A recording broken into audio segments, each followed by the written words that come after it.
Welcome back. As the Castries Central Synergy program continues to expand in the final months of the pilot program, the MP responsible, Sarah Flood-Bobra, announces the latest advancements in the program dubbed Clean, Green, Safe.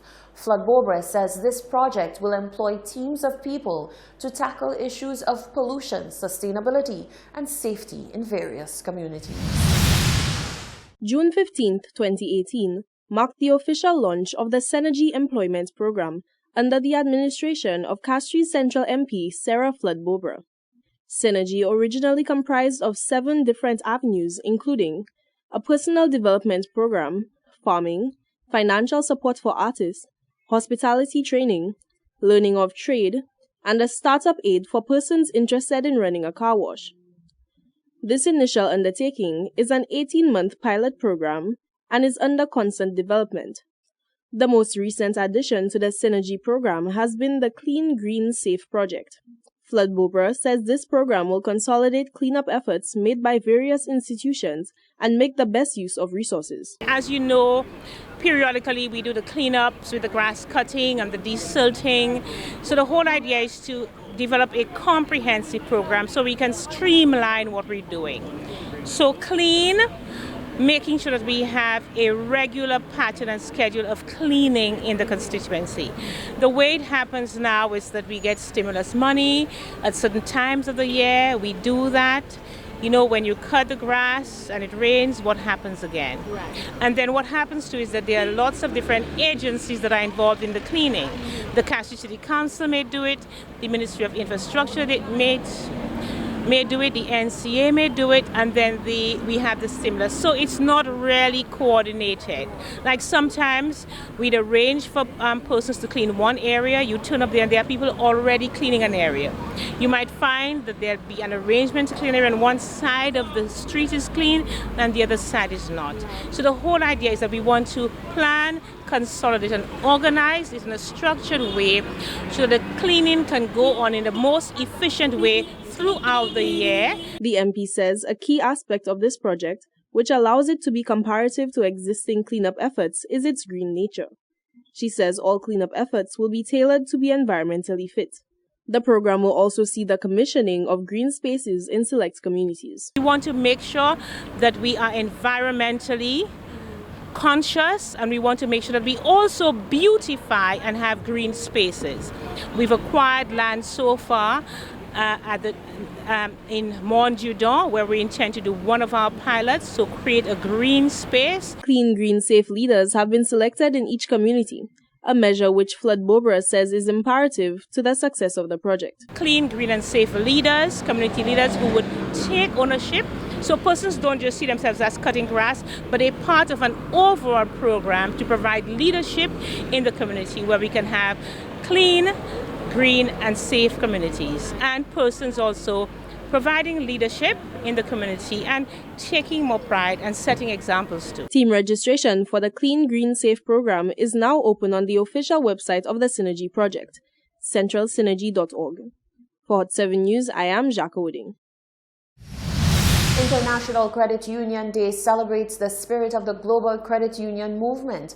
Annually observed on the 3rd Thursday of October, the 2019 observation marked its 71st anniversary.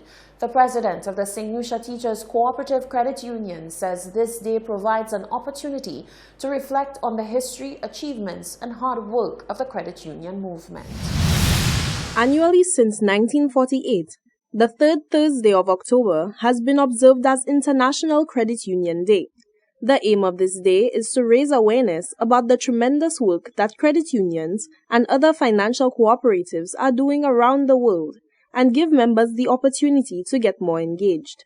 This year marks the 71st observation, and globally credit unions commemorate this day under the 2019 theme Local Service, Global Good.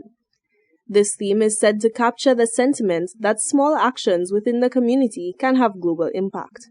President of the St. Lucia Teachers Cooperative Credit Union, Martina Belize, spoke with the media at their annual commemoration ceremony and says this year the institution has made several advancements to its activities. Tonight we had our annual Credit Union Day lecture, International Credit Union Day lecture, where we had this educational activity for all our members under the theme Local Service Global Reach. We had a guest speaker in the person of Mr. Phoenix Belfield, who's currently the general manager of the Dominica Cooperative Credit Union League. So basically, it is our way of giving back to our members, enlightening them on the credit union movement, what the pioneers and the stalwarts did, which is why we are still in existence today, and whatever we can do moving forward in order for us to maintain the legacies of those persons who came before us. International Credit Union Day also offers participants an important perspective on the activities and significance of credit unions and their impact in local movements. Belize says this year's ceremony saw 10 founding members receive the first ever Distinguished Service Award and also a special award presented to the union's longest standing member. In addition, we had what you call our Distinguished Service Award. This is the first time we're doing it. We awarded 10 members, founding members. We also awarded our longest serving staff member, because these persons have contributed significantly to the growth and development of the St. Lucia Teachers Credit Cooperative. We also have those persons who had the vision to create a St. Lucia Teachers Credit Cooperative, and we awarded them this evening. Belize says this institution also took the opportunity to connect with its members, as they are the driving force in the credit union movement, and they deserve recognition for their continued commitment. She urges them to encourage their friends and family members to join credit unions. What we wanted to say to our members is that they truly matter, that there has to be a deliberate day where we recognize them for their invaluable contribution to the society, that they continue to remain loyal to us, and I left them with the message that each one should bring one.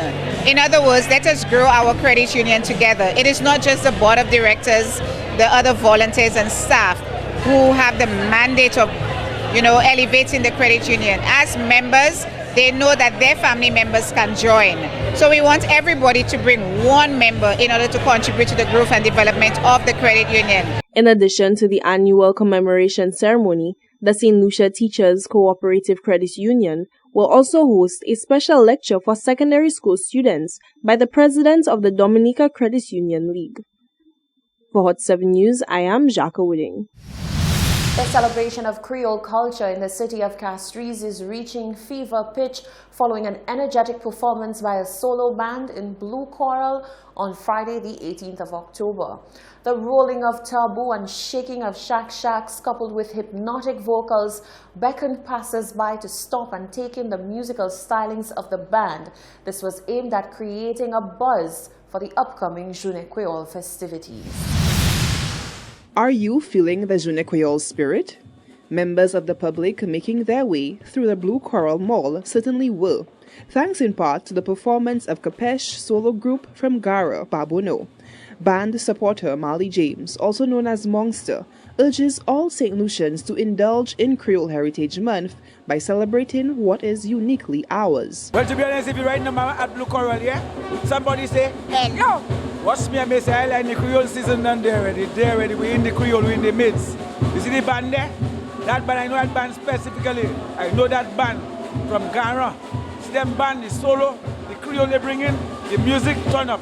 The vibe nice, I tell you, you don't think you feel it already? Journée Creole offers a glimpse into the rich cultural heritage of St. Lucia, from specialty foods, madras wear, and rhythmic drumming of taboo.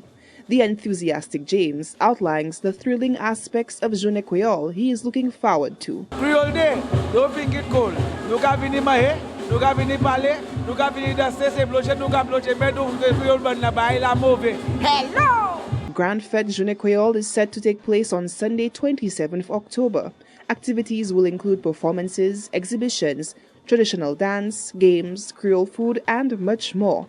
The venues for the Grand Fête include Darren Sammy Promenade, Binfield Viewfort, and Choiseul Lafargue Playing Field. Reporting for Hot 7 News, I am Solange Alfred. The UWI Open Campus hosted the 5th annual Lady Marilyn Flosack Memorial Lecture at its Montfortune campus on Thursday, the 17th of October. This year, the lecture featured a professor of medical sciences at the UWI St. Augustine campus who spoke on the controversial topic, herbal remedies, functional foods and dietary supplements in the treatment of cancer. Do they work? Jacques Wooding tells us more. Lady Marilyn Flosack was a distinguished residence tutor at the University of the West Indies, St. Lucia campus, which she headed from 1982 to her retirement in 1993.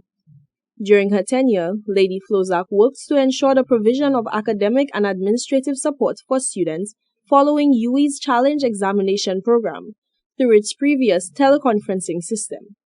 Following her passing in October 2014, the inauguration of an annual memorial lecture was conceived as a fitting way to honor her memory and highlight her contributions to UWI and the people of St. Lucia. The annual Lady Marilyn Flosack Memorial Lecture has become a much-anticipated fixture in the university's calendar of events. Head of UWI Open Campus, Leslie Crane Mitchell, thanked the family of Lady Flosack for the continued support of the annual lecture and underscored the importance of her contributions to the UWI online program. Thus helping to lay the foundation for what would later become the UWI Open Campus, a campus which via its modernized online platform now has the ability to meet the needs of thousands of students across the region. We remain forever grateful to the Flosack family for allowing us to keep Lady Flosack's memory alive and for always being in attendance at our events. This event is open to the public and annually hosts a lively lecture discussion with a guest speaker. In 2019, the lecturer was Dr. Yuri Clement, a professor of pharmacology in the Faculty of Medical Sciences at the UWI campus in Trinidad and Tobago.